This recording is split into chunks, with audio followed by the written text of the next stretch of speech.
एक और उद्योग के हब भी बनाने का, मैन्युफैक्चरिंग हब भारत को बनाने का भी उन्होंने साफ साफ बताया। और भारत में जिस चीजों की जो कमी है उसको भी हम कैसे बढ़ा सकते हैं, जैसे तेलान दलवान, उस पर भी उन्होंने विशेष फोकस किया। यानी अगर हम इसको कुल मिलाकर के कहें तो भारत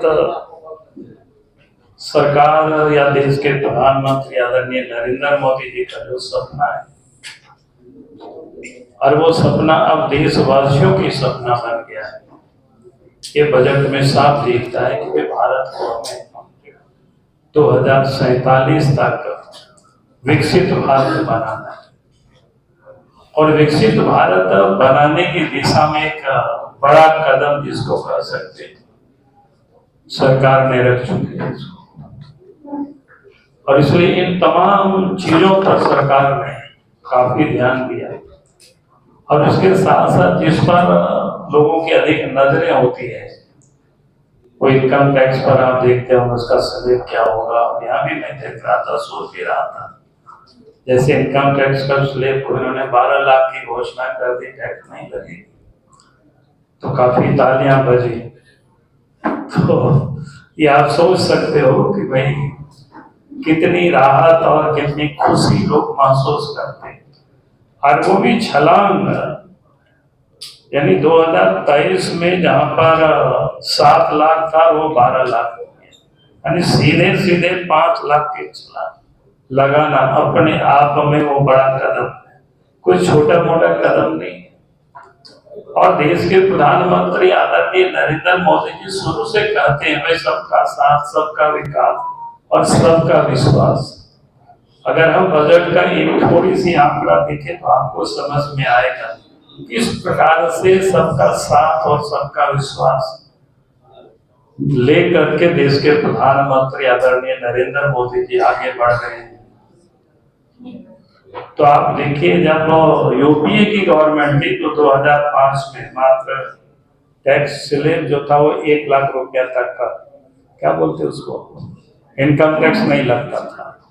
12 में उसको मुश्किल से 2 लाख उन्होंने बढ़ाया, 1 से 2 किया, वो भी कितना 7 साल के बाद मात्र 2 लाख के। फिर 14 में 2.5 लाख आया, और 14 में बाद में तो देश के प्रधानमंत्री नरेंद्र मोदी जी बने, तो इसको 19 में सीधे 5 लाख हुआ, और 22 में 7 लाख और 12 लाख।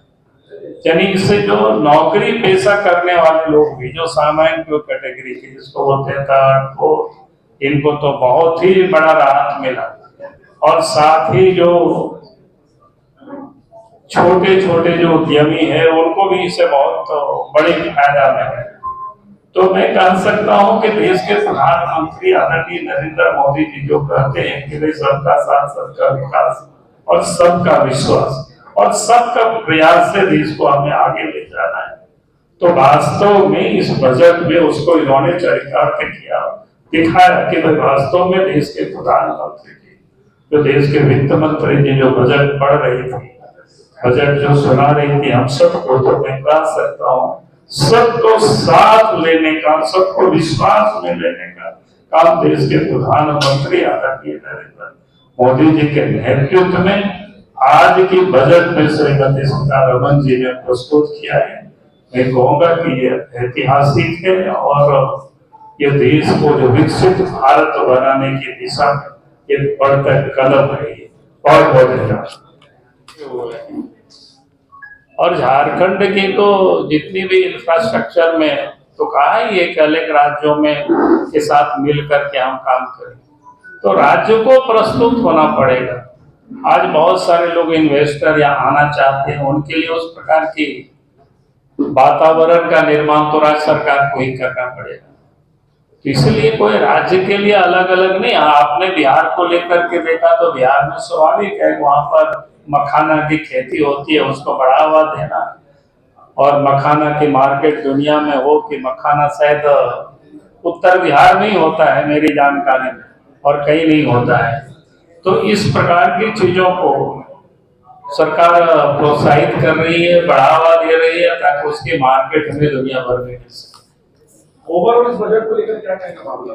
मैंने तो ओवरऑल कहा नहीं कि सबका साथ, सबका विकास और सबका विश्वास लेकर के चलने वाला बजट और 2047 तक भारत को विकसित भारत बनाने के दिशा में एक बढ़ता कदम है। बजट आने वाला मामला अब आने वाला है, उसके बाद में बताएंगे क्या आ रहा है, अभी तो नहीं बता सकते। स्वाभाविक है, होना चाहिए सबको। और मैं तो बार बार कहता हूं कि आपने देखा होगा कि इस बजट में इंफ्रास्ट्रक्चर पर काफी जोर दिया है। तो सरकार को इंफ्रास्ट्रक्चर पर, एजुकेशन पर, इस पर जोर देनी चाहिए। अगर इस पर सरकार जोर नहीं देगी तो फिर डेवलपमेंट नहीं हो सकता है।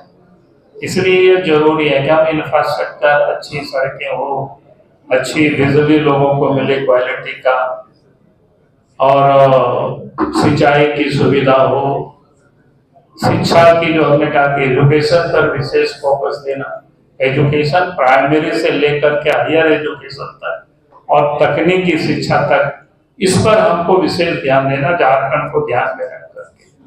लेकिन अब तो सरकार जो कहेगी, आज तो उसका नहीं है, जब फिर होगा उस संदर्भ में तो आप लोगों से मैं जरूर बात करूंगा। बहुत बहुत धन्यवाद।